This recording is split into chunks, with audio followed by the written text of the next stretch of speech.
Haatsmaut, Haatsmaut,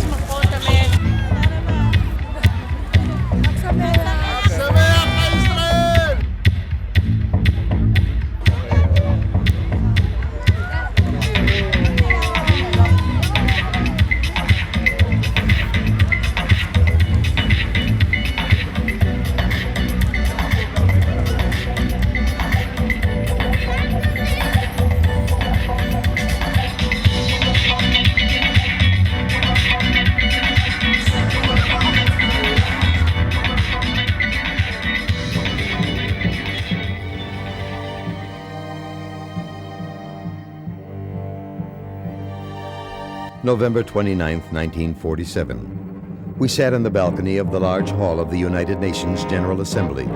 The delegation sat in front of us, a map of the world was fixed on the wall, and in front of it was the podium of the Brazilian chairman, Dr. Arania.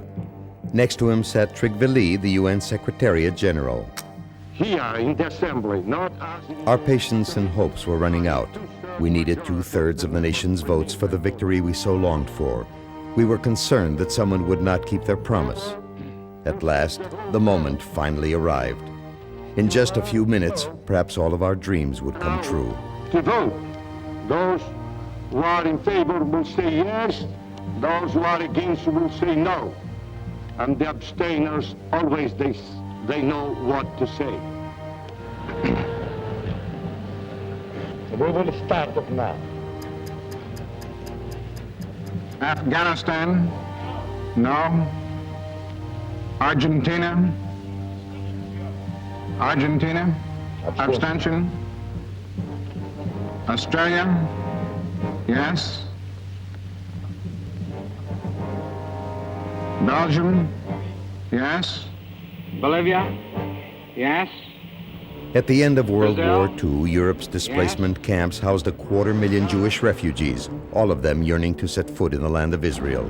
But between them and the Promised Land stood the White Paper. The Yishuv decided to put up a struggle, to accelerate the resistance movement and to break the sea blockade. In 1947, the situation reached a breaking point. The British lost their famous English school and with it the control over the land of Israel. In February, Britain requested from the United Nations Secretariat to convene a special General Assembly meeting regarding the land of Israel. The General Assembly decided to appoint a special committee. El Salvador, abstention. Ethiopia, abstain. France, yes.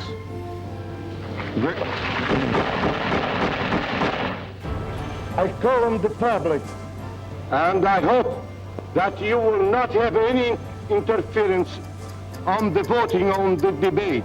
I am confident on the way you will behave in a so serious decision taken by this assembly, because I am decided not to allow anybody to interfere in our decisions. Greece, no. Guatemala, yes. On June 14, 1947, an 11-member team of the Special UN Committee, the UNESCOP Commission, landed at Lod. Upon arrival at Tel Aviv, the first modern Jewish city, the Commission discovered a metropolis with a bustling city life. Tel Aviv's trademark, the city that never sleeps, was quite evident even then. Tel Aviv of 1947 boasted 12 theaters, an orchestra, an opera, a municipal museum, and various associations for authors and artists. Georg Garcia Granados, one of the Commission's members, remarked, "After seeing the people of Tel Aviv completely fill up the city square and its surrounding streets, the significance of our presence and our part in the fate of this Jewish nation was very clear to us." Ukraine, yes. South Africa, yes. Soviet Union, yes. United Kingdom, abstain. The United States, yes.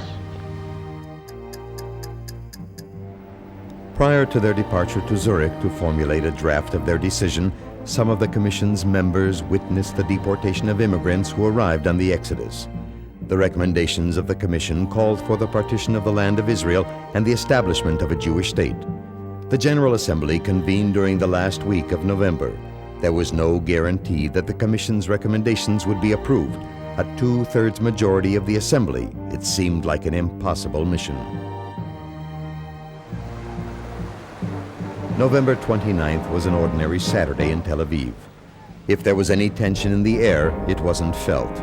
Not even one theater in Tel Aviv canceled its scheduled performances.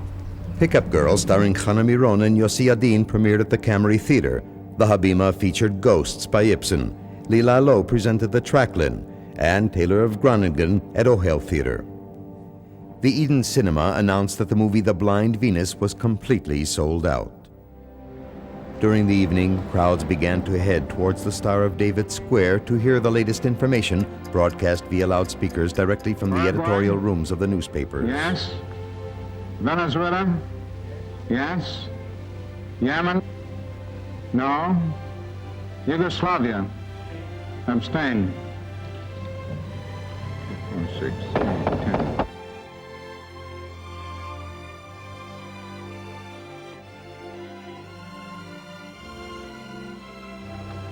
The resolution of the DAC Committee for Palestine was adopted by 33 votes, 13 against. The vote took only 3 minutes and spanned over 2,000 years of exile. The dream of Jewish people for generations had come true.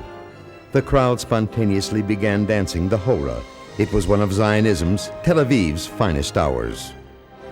The nations of the world recognized the right of the Jewish people to return to their homeland after 2,000 years of exile. The circle was finally closed.